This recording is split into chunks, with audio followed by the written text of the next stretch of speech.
तो चलिए इसमें समझते हैं slope of VT graph equals acceleration of body. तो जो वीटी ग्राफ का वेलोसिटी टाइम ग्राफ का स्लोप होता है वह एक्सेलरेशन की इक्वल होता है, हमको प्रूव करना है। तो सबसे पहले देख लेते हैं, यहाँ पर ये वेलोसिटी है, ये वेलोसिटी का एक्सिस हो गया और ये किसका एक्सिस हो गया, टाइम का एक्सिस हो गया, और ये इसका वीटी ग्राफ है, ये जो लीनियर लाइन जा रही है। तो यूनिफॉर्म एक्सेलरेटेड मोशन है, इसलिए ये ग्राफ कैसा है, लीनियर है। यहाँ पर देख लेते हैं हमारे पास टाइम इंटरवल t है, तो हमारा जो इनिशियल वेलोसिटी है वो क्या है, u है।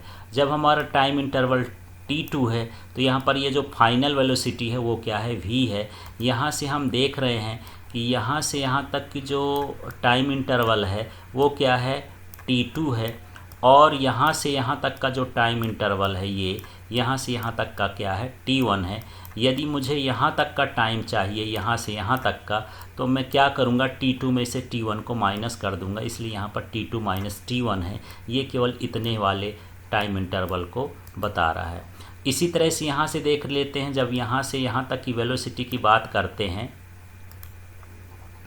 तो ये फाइनल वेलोसिटी v है, और यहाँ से यहाँ तक की बात करते हैं तो ये इनिशियल वेलोसिटी u है। तो यहाँ पर हमको इतना वेलोसिटी चाहिए यहाँ से लेकर के यहाँ तक, तो हम इसको लिखेंगे v माइनस यू। तो इस तरह से यहाँ पर ये फिगर बना हुआ है, इसी के बारे में लिखा है, it is a VT graph for uniform acceleration motion in which velocity coordinates of body is u and v।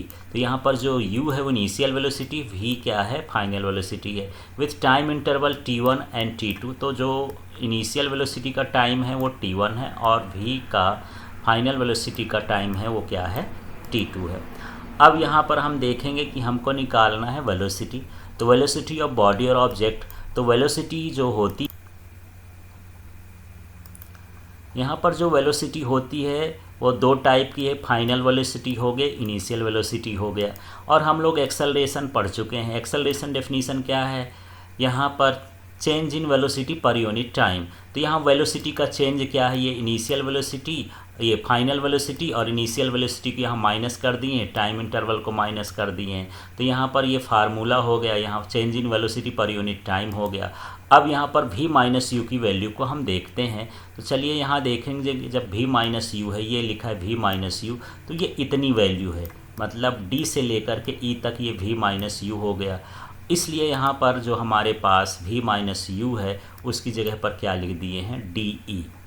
अब हम देख लेते हैं, यहाँ पर देख लेते हैं कि ये a से लेकर जो d तक की डिस्टेंस है उसको हम क्या लिखेंगे, t2 माइनस t1, मतलब t2 माइनस t1 को ad लिखा जा सकता है। तो यहाँ पर हम लिख दिए हैं ad। अब यहाँ पर if VT graph makes an angle theta with time axis then slope of graph. तो यहाँ पर स्लोप ऑफ ग्राफ का मतलब है कि इस ग्राफ का हमको क्या निकालना है, स्लोप, और स्लोप का पता चलता है टेन थीटा से।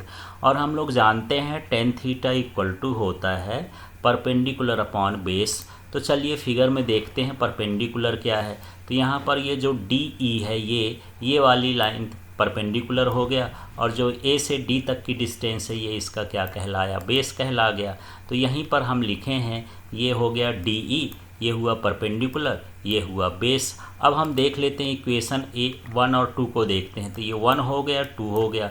यहाँ पर देखिए D E upon A D है, इसमें भी D E upon A D है। यदि हम कंपेयर करेंगे तो जब इस साइड का राइट हैंड साइड का सेम वैल्यू है तो लेफ्ट हैंड साइड का भी होगा, मतलब इसमें फर्स्ट इक्वेशन ए है फर्स्ट इक्वेशन में, और सेकंड इक्वेशन में टेन थीटा है। तो इस तरह से इक्वेशन फर्स्ट और सेकंड से हमको क्या मिलेगा, ए इक्वल टू टेन थीटा। और यदि हम इसकी वर्डिंग करेंगे तो इसका मतलब यही है कि the slope of VT graph, ये है slope, the slope of VT graph gives the acceleration, acceleration की इक्वल होता है। यदि ज़्यादा स्लोप है तो एक्सेलरेशन भी ज़्यादा होगा, greater steeper slope greater acceleration.